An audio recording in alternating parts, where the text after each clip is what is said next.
oras ng sambahin ang ngalan mo.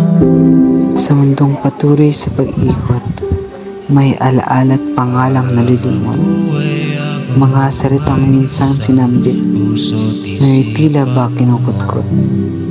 Ngunit sa loob ng museo, ang tahimik ay may tinig.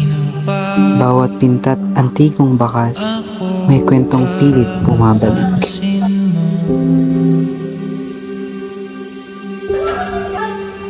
Mga dalangin Ang pagmamahal ay parang sining na bawal hawakan. May kulay ng saya at luha. May sugat na iniwanan. Tulad ng awit na kalapastanganan. Pag-ibig na minsay pinagtabuyan.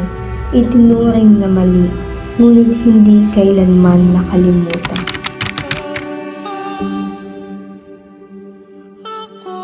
magiging samsanto.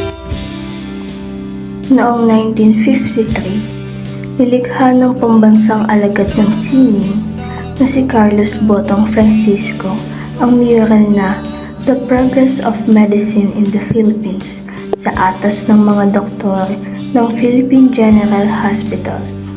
Sa apat na panel, isinasalaysay ang pag-unlad ng paggagamot sa Pilipinas mula sa sinaunang panahon hanggang sa makabagong medisina. Sa panahong pre-kolonyal, makikita ang babaylan, gumagamit ng halamang gamot at ritual, sumasalamin sa paniniwalang ang kalusugan ay ugnayan ng katawan, isipan at kalikasan. Sa panahon ng mga Espanyol, ipinakita ang mga prailing nagsasaliksik at nagtatala ng kaalamang medikal. Umuusbong ang siyensya, ngunit kasabay nito ang takot sa sakit, epidemya at mapanisit na gamutan. Sa panahon ng mga Amerikano, tinampok ang PGH bilang simbolo ng modernong medisina. May bakuna, sanitasyon at formal na edukasyong medikal. Ngunit may pagdududa at pagtutol mula sa mamamayan. At sa makabagong panahon, makikita ang mga ospital, laboratorio, operasyon at makabagong teknolohiya sumasagisag sa pandaigdigang pagtutulungan sa agham at pag-asa para sa kinabukasan. Ngunit sa loob ng museo, ang nakaraan ay hindi tahimik. Ito'y muling nabubuhay.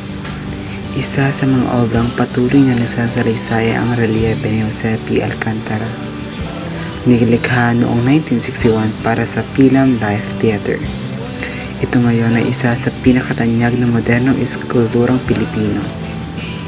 Binubuo ng 51 panel.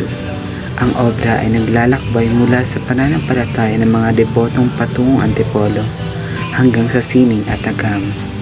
Mga doktor, pintor, eskultor at siyentipiko bilang haligi ng kaalaman ng bayan. Pinakita rin ito ang tradisyonal na libangan at ang maringal na kulturang Muslim, ang kulintangan na tumutugtog sa harap ng sultan, napapaligiran ng lakas at dangal ng kasaysayan.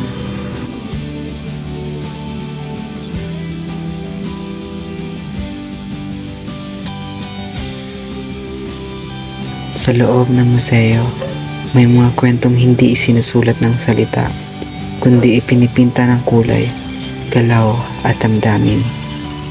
Katulad na lamang ng mga gawa ni Jose T. Hoya, Nayad, Scented Sheet, Hills of Nico,